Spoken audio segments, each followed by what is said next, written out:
Hey guys, it's Justin Goodbread with Financially Simple. So I had a cool question that came in on Twitter and I wanted to answer it for you. I'm a successful business owner, but I'm new. I'm a new business owner, but we're very successful and I've got some extra funds.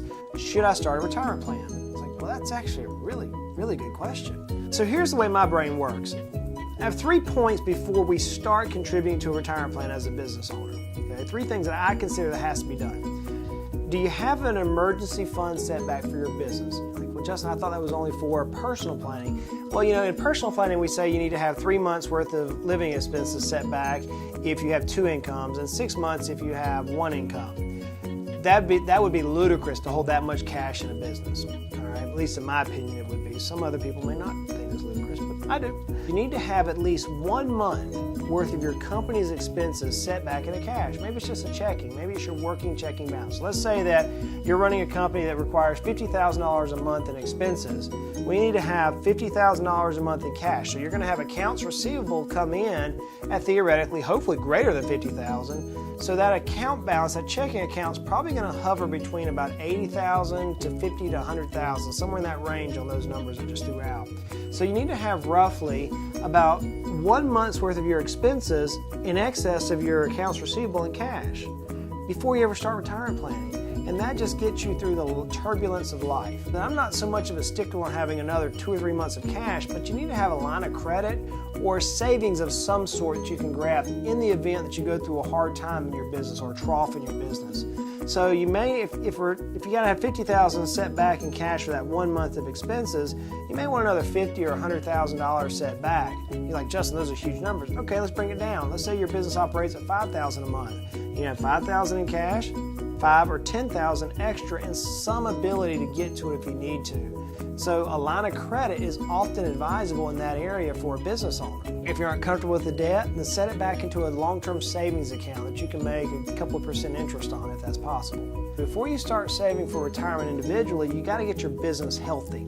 Number 2, is your business process secure? Now, what do I mean by that?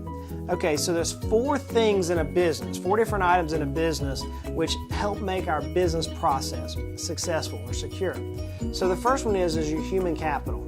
Are you planning on hiring anybody new in your business in the next 12 months? Number 2, how is your structural capital? Do you have the systems in place right now in your business structurally to where your business can operate efficiently? Are you tracking? Or do you have matrices in place? That's the structural. If you do not have that in place, spend a little bit of the money that you would save for your retirement and build that out first. Number 3, how's your customer base? Do you have customer saturation? Do you have one customer which generates 50-60% of your revenue? If you do, instead of putting some money back in retirement, you may want to diversify your customer base and spend some money on marketing. Number 4 is your social capital. How does it look? And the social capital comes into how does the community perceive you? This is where you may want to get involved with charities or boards or endowments or things of that nature in your community. And so that would be the 4 capitals that I see. Before you go and start systematically punking money away for retirement, you need to have your business structured for success, or it needs to be secure. That's the second point I would look at.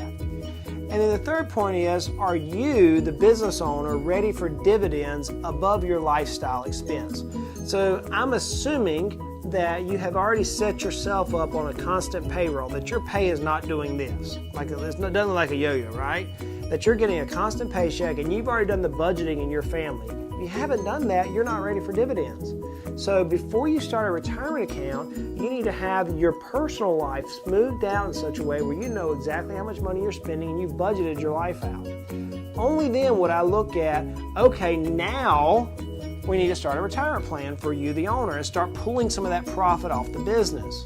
Well, Justin, that's crazy. Not really. You can do everything I talked about in less than a year's time if you're diligent on that. So you take a year and get everything secure, and then once you're there, now if you have an extra $500, $1,000, or $20,000, whoever knows how much money you have extra that you can take in dividends from the company, now's when you want to start that retirement plan for yourself and start pulling some of those profits out of the company. So now that you do that, where do you go? Well, you have to break that question up into 2 different taxes. So are you in a high tax bracket? I'm going to say a high tax bracket is one of 20% or greater. or are you in a low tax bracket, one that has 20% or less taxes? So let's deal with the high tax bracket first, because many business owners in a very short time frame will find ourselves in a high tax bracket. So if you're in a high tax bracket, the very first place I'm going to recommend to most every person I talk to before you get into retirement accounts is a health savings account. To utilize the services of a health savings account. The reason for that is you can put, as a married couple, you can put $6,750 into a health savings account, which can be used for your medical expenses.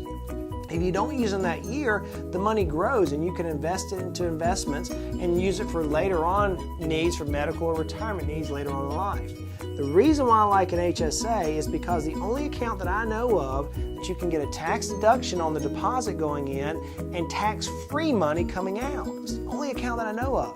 So it makes sense to me to use that particular account, utilize it first. So I would say, look, let's max out our HSA first. The second thing we want to look at is your time in the business. If you have employees and you're a startup, which is where this question came from, then you may want to look at a SEP, S-E-P, IRA. You can Google it and there's all sorts of data about there, but here's why I'd say on a startup business, you want to look at that, even if you have employees. The rule says is that you have to contribute to your employees' accounts when three things are met. The first one is if your employee is over the age of 21, if your employee has made more than $600 in a fiscal year, or in the last calendar year, not fiscal year. And the third one is the key. If that employee has been with you for 3 of the last 5 years, then you have to contribute to that employee. So here's where this comes into planning. If you just started a business up, let's say we started a business up in January of this year, and now we're talking about this video in, let's say, June, July, August of this year, and we have employees, well, those employees have not been with that business for 3 of the last 5 years. So you can contribute as the business owner without giving money to your employees for this year, next year, and the following year, for 3 years before you have to contribute to your employees. So a SEP IRA is a very inexpensive way to go about saving money without having to incur the cost of what a traditional 401k would, or to match and give money to your employees.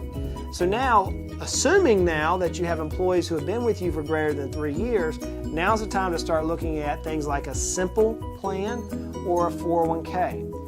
I'm personally a fan of a 401k for the business owner because the prices have come down in establishing a 401k, and it gives me so many planning options that I can use for tax planning with the business owners. So if you're high income, the order I would say is HSA or health savings account, a SEP IRA, and then a 401k. And you have to remember those little caveats. But work with your investment advisor, your CPA. If you don't have one, reach out to me and I'll show you and teach you how to do this. Now let's go to the opposite side of that. You say, Justin, I'm not in a 20% tax bracket. The way I would look at this is slightly different. I would look, number one, at maxing out my individual Roth IRA first. Roth IRA grows tax-free. Traditionally, a high-income person can't utilize a Roth. So if you're not making in excess of the limits, you can utilize a Roth, and I would go there first. I would max it out. Remember, you can put $5,500 this year for each individual, for husband and wife, into the Roth IRA. So I would start there, number one. Then I would switch to the HSA, number two, like we just talked about. Then I would look at establishing a Roth or a 401k with Roth provisions in it. A SEP doesn't do this and a Simple doesn't do this. A 401k will allow you to establish an account that you can put up to $18,000 for an employee into the Roth portion of that account. So if you're saying, look, I'm making some good income, but the way my taxes work out, I'm in a low tax bracket, a Roth 401k could be the answer. And now all of a sudden, if you build the business right, a husband and wife can put aside $36,000 in for the Roth 401k and almost another $11,000 in a Roth IRA. That's a lot of money that you can put back that grows tax-free. That's amazing. So go back to the root question. When should a business owner contribute to a retirement account? The answer to that is simple. Once your business is steady. And I gave you those 3 points. And then if it's steady, if you're a high income earner or a low income earner, you have 2 paths that you can go down. Now, there's all sorts of variations, and I'm not going to get into that in this video. I'm trying to make things simple for us, right? We don't want to wind up 15, 20 years from now to where 80% of our net worth is our business. We don't want that. We want to start balancing out our assets by diversifying and by pulling some profits out. So I hope that makes sense to you. I'm taking a very complex question and trying to simplify it like I often do. There's obviously 1,000 different ways we can go with that question, but I wanted to steer in this direction today. So guys, look, Justin Goodbread here, certified financial planner, certified exit planning advisor. I'm trying to break things down for us because we all know life is frustrating, life can be complicated, but money doesn't have to be. Let's continue to make our life at least financially simple.